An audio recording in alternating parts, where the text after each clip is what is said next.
Welcome to a मंजिल with Ansari YouTube channel. अगर आपको DSSB टीचिंग मेथोडोलॉजी से रिलेटेड यूजफुल वीडियोस पसंद हैं, तो वीडियो को लाइक करें, शेयर करें और चैनल को सब्सक्राइब जरूर करें। आज हम NIOS 501 यूनिट 10 का इम्पोर्टेंट टॉपिक पढ़ने जा रहे हैं। चलिए शुरुआत करते हैं। तो आज का हमारा टॉपिक है यूनिट 10, प्रारंभिक शिक्षा का सार्वभौमीकरण, इंटरनेशनल सिनेरियो। यानी एलिमेंट्री एजुकेशन को पूरी दुनिया के हर बच्चे तक पहुंचाना। इस यूनिट में हम यही समझेंगे। बिल्कुल, कि इस लक्ष्य को पाने के लिए पूरी दुनिया में क्या-क्या कदम उठाए गए। तो शुरुआत करते हैं इसके कॉन्स्टिट्यूशनल कॉन्टेक्स्ट से, यानी हमारे संविधान से। हाँ, पहले अपने देश की बात करते हैं। इसमें 2 आर्टिकल्स बहुत जरूरी हैं, आर्टिकल 45 और आर्टिकल 21A। सही। पहले आर्टिकल 45 की बात करते हैं। पहले इसमें 6 से 14 साल के बच्चों की शिक्षा की बात थी। राइट, लेकिन अब इसमें एक बहुत बड़ा बदलाव आ गया है ना। हाँ बिल्कुल, अब इसका फोकस पूरी तरह से बदल गया है। अब ये ECCE पर ध्यान देता है। ECC यानी early childhood care and education. एकदम। अब ये 0 से 6 साल के बच्चों की देखभाल और उनकी प्री स्कूल शिक्षा की बात करता है। अच्छा, तो फिर 6 से 14 साल के बच्चों के लिए क्या प्रोविजन है, वो कहाँ गया? वो और भी ज्यादा मजबूत होकर आर्टिकल 21A में आ गया। Article 21A। हाँ, इसके तहत 6 से 14 साल के बच्चों के लिए शिक्षा अब फ्री और कंपलसरी है, निशुल्क और अनिवार्य। और सबसे इम्पोर्टेंट बात यह है कि अब ये एक फंडामेंटल राइट यानी मौलिक अधिकार बन गया है। बिल्कुल, और मौलिक अधिकार बनने का मतलब है कि अब ये एक कानूनी हक है, सरकार इसे मना नहीं कर सकती। ठीक है, तो ये तो हुई हमारे देश की बात। अब आते हैं इंटरनेशनल सिनेरियो पर। देखिए, उस समय दुनिया मोटा-मोटी 2 तरह के देशों में बटी हुई थी। डेवलप्ड और डेवलपिंग, विकसित और विकासशील देश। सही। जो विकसित देश थे, वहां तो लिटरेसी मतलब साक्षरता काफी हाई थी। लेकिन समस्या विकासशील देशों में थी। हाँ, जैसे कि भारत, पाकिस्तान, बांग्लादेश, नेपाल, इन देशों में लिटरेसी बहुत कम थी।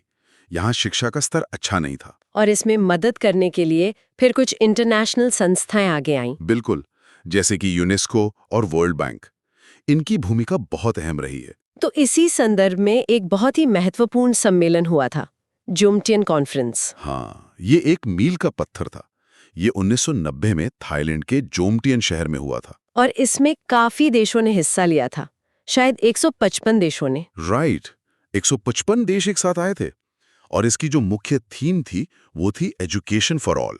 सभी के लिए शिक्षा। हाँ, इस सम्मेलन में पहली बार इतने बड़े पैमाने पर यह माना गया कि शिक्षा हर इंसान का एक मौलिक अधिकार है। तो इस सम्मेलन में कुछ खास लक्ष्य भी तय किए गए होंगे। हाँ, इसमें 3 मुख्य बिंदु थे जिन पर सबसे ज्यादा जोर दिया गया। क्या थे वो? पहला था बेसिक लर्निंग नीड्स, मतलब बच्चों को सिर्फ स्कूल में दाखिल नहीं करना है। अच्छा। उन्हें सीखने के लिए जरूरी टूल्स और कंटेंट भी देना है। हाँ, ताकि वो आगे के लिए तैयार हो सकें। ठीक है। और दूसरा बिंदु? दूसरा था इक्विटी, यानी निष्पक्षता। इसका मतलब था कि शिक्षा तक सबकी पहुंच हो, खासकर उनकी जो पीछे छूट जाते हैं, जैसे महिलाएं और गरीब वर्ग। बिल्कुल, कोई भेदभाव नहीं होना चाहिए, नो डिस्क्रिमिनेशन, ये इसकी आत्मा थी। और तीसरा बिंदु? तीसरा था पार्टिसिपेशन, यानी भागीदारी। इसका क्या मतलब था? इसका मतलब था कि ये काम सिर्फ सरकारों का नहीं है। इस लक्ष्य को पूरा करने के लिए सरकार, प्राइवेट संस्थाएं और NGOs सबको मिलकर काम करना होगा। ठीक है, तो जोमटियन कॉन्फ्रेंस के बाद एक और इम्पोर्टेंट ग्रुप का जिक्र आता है, E9 देश। ये क्या थे? E9 मतलब एजुकेशन फॉर 9। ये दुनिया के 9 सबसे ज्यादा जनसंख्या वाले देश थे। अच्छा, सबसे ज्यादा पॉपुलेशन वाले 9 देश। हाँ, और इनका महत्व इसलिए था क्योंकि दुनिया की 50% से ज्यादा आबादी इन्हीं 9 देशों में रहती है। तो लॉजिक ये था कि अगर इन 9 देशों में सुधार हो गया तो दुनिया की आधी समस्या हल हो जाएगी। एकदम सही। इन देशों के नाम थे Bharat, Bangladesh, Brazil, China. Egypt, Indonesia, Mexico, Nigeria और पाकिस्तान। बिल्कुल, और इन्हीं E9 देशों का एक सम्मेलन 1993 में न्यू दिल्ली में हुआ। अच्छा, दिल्ली समिट, इसमें क्या खास निष्कर्ष निकले? इसमें 4 चीजों पर फोकस किया गया। पहला था ECEC, यानी प्री स्कूल शिक्षा का विस्तार करना। ठीक है। दूसरा क्वालिटी, यानी प्राथमिक शिक्षा की गुणवत्ता को बेहतर बनाना। सिर्फ बच्चों को स्कूल लाना काफी नहीं है। सही। तीसरा था गर्ल्स एजुकेशन, लड़कियों की शिक्षा पर विशेष ध्यान देना। और चौथा? चौथा था मैनेजमेंट का डिसेंट्रलाइजेशन, प्रबंधन का विकेंद्रीकरण करना। यानी फैसले स्थानीय स्तर पर लिए जाएं। हाँ, ताकि जमीनी हकीकत के हिसाब से काम हो सके। अब हमने शुरू में बात की थी कि विकासशील देशों में कुछ बड़ी समस्याएं थी, उनके बारे में थोड़ा बताइए। देखिए, एक आंकड़ा है कि दुनिया के 98% निरक्षर लोग, मतलब इलिटरेट्स, विकासशील देशों में ही रहते थे। 98%, ये तो बहुत बड़ा नंबर है। हाँ, और इसकी वजह साफ थी। सबसे पहली समस्या थी बजट की, यानी पैसों की कमी। ठीक है। दूसरी समस्या थी टीचर्स की। अच्छे और ट्रेन्ड टीचर्स का अभाव था। और तीसरी समस्या इंफ्रास्ट्रक्चर की, स्कूल की बिल्डिंग, क्लासरूम्स, बेसिक सुविधाएं। बिल्कुल, इन सब की हालत खराब थी। तो इन समस्याओं से निपटने के लिए कुछ इंटरनेशनल एजेंसीज ने भी काम किया। चलिए उनकी बात करते हैं। सबसे पहले यूनेस्को। यूनेस्को का पूरा नाम है United Nations Educational, Scientific and Cultural Organization. इसकी स्थापना 1945 में लंदन में हुई थी। हाँ, और इसका हेडक्वार्टर्स पेरिस, फ्रांस में है। इसका मुख्य ध्येय शिक्षा के माध्यम से शांति को बढ़ावा देना है। अच्छा, तो ये एजुकेशन को आर्थिक विकास से जोड़ती है। सही। और जोमटियन सम्मेलन का आयोजन भी यूनेस्को ने ही किया था। ठीक है। अगली संस्था है यूनिसेफ। यूनिसेफ यानी United Nations International Children's Emergency Fund. इसका फोकस पूरी तरह से बच्चों और बाल अधिकारों पर है। Children and child rights. हाँ, इसका सिद्धांत है इक्वालिटी और नो डिस्क्रिमिनेशन, यानी समानता और बिना किसी भेदभाव के काम करना। तो जहां यूनेस्को पॉलिसी पर काम करती है, यूनिसेफ जमीन पर काम करती है। एक तरह से हाँ। अगला नाम है वर्ल्ड बैंक का। वर्ल्ड बैंक का काम है विकासशील देशों को शिक्षा के लिए लोन देना। तो ये फाइनेंशियल हेल्प प्रोवाइड करता है। हाँ, लोन देता है और ये क्वालिटी पर भी ध्यान देता है और स्कूल बिल्डिंग यानी इंफ्रास्ट्रक्चर में भी मदद करता है। इसका लक्ष्य गरीबी कम करने के लिए शिक्षा में निवेश करना है। ठीक है। इसके अलावा दो और एजेंसीज का जिक्र है, DFID और सीडा। हाँ, DFID जो है वो यूके यानी यूनाइटेड किंगडम सरकार का डिपार्टमेंट है, डिपार्टमेंट फॉर इंटरनेशनल डेवलपमेंट। और इसका मिशन? इसका मिशन है अत्यधिक गरीबी को कम करना और सस्टेनेबल डेवलपमेंट को बढ़ावा देना। ठीक है। और सीडा? सीडा यानी Swedish international development corporation agency. ये स्वीडन की एजेंसी है। इसने भारत में भी काफी काम किया है ना? हाँ, इसने 1964 से ही भारत की मदद शुरू की थी और इसका खास फोकस लड़कियों की शिक्षा पर था। राजस्थान में शिक्षा कर्मी और लोक जुम्बिश प्रोजेक्ट्स का जिक्र आता है। हाँ, ये सीडा के सपोर्ट से ही चले थे। ये बहुत ही कह सकते हैं इनोवेटिव प्रोजेक्ट्स थे।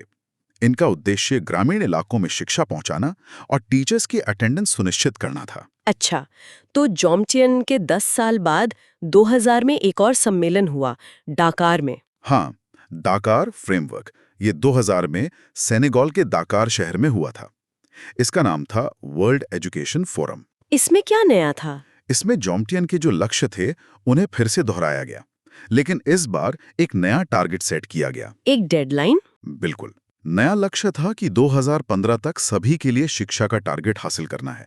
अच्छा, अब इस पूरी चर्चा के बीच एक और कमीशन का जिक्र बहुत जरूरी है, डिलॉर्स कमीशन। हाँ, ये 1996 में बना था। यूनेस्को ने इसे गठित किया था और इसके चेयरमैन थे जाक्स डेलोर्स। और इस कमीशन ने एक बहुत ही मशहूर रिपोर्ट दी थी। सही। रिपोर्ट का नाम था learning the treasure with in, मतलब सीखना, आंतरिक खजाना। इस रिपोर्ट की सबसे खास बात क्या थी? इसकी सबसे बड़ी और सबसे महत्वपूर्ण सिफारिश थी शिक्षा के 4 स्तंभ या the 4 pillars of education. The 4 pillars. चलिए इन्हें एक एक करके समझते हैं। पहला स्तंभ था लर्निंग टू नो, यानी जानने के लिए सीखना। इसका मतलब है ज्ञान प्राप्त करना, आसपास की दुनिया को समझना। बिल्कुल, फैक्ट्स, फिगर्स, थ्योरीज, ये सब जानना। ठीक है। दूसरा था लर्निंग टू डू, करने के लिए सीखना, यानी जो ज्ञान है उसे प्रैक्टिकल लाइफ में इस्तेमाल करना, स्किल्स डेवलप करना। एकदम, ये कौशल विकास पर जोर देता है। तीसरा स्तंभ, जो मुझे लगता है आज बहुत रेलेवेंट है, लर्निंग टू लिव टुगेदर। बिल्कुल, साथ रहने के लिए सीखना। इसका मतलब है कि शिक्षा ऐसी हो जो बच्चों को शांति और समझ के साथ रहना सिखाए, दूसरे कल्चर, दूसरे लोगों की इज्जत करना सिखाए। हाँ, ये सबसे जरूरी है। और चौथा स्तंभ, लर्निंग टू बी, यानी बनने के लिए सीखना। ये थोड़ा एब्स्ट्रैक्ट लगता है। हाँ, इसका मतलब है व्यक्तित्व का पूर्ण विकास करना, शिक्षा का मकसद सिर्फ एक अच्छा वर्कर बनाना नहीं है, बल्कि एक बेहतर, संपूर्ण इंसान बनाना है। अपनी क्षमताओं को पहचानना, आत्मनिर्भर बनना। सही। ये चारों स्तंभ मिलकर शिक्षा की एक पूरी तस्वीर बनाते हैं। तो इस पूरी यात्रा में हमने जॉम्टियन से शुरुआत की, फिर E9, डाकार फ्रेमवर्क और आखिर में डेलोर्स कमीशन के 4 स्तंभों को समझा। हाँ, ये पूरा इंटरनेशनल सिनेरियो का एक स्नैपशॉट है। ये था NIOS 501 यूनिट 10 का कंप्लीट एक्सप्लेनेशन। अगर वीडियो हेल्पफुल लगी हो तो लाइक और शेयर जरूर करें। नेक्स्ट क्लास में मिलते हैं।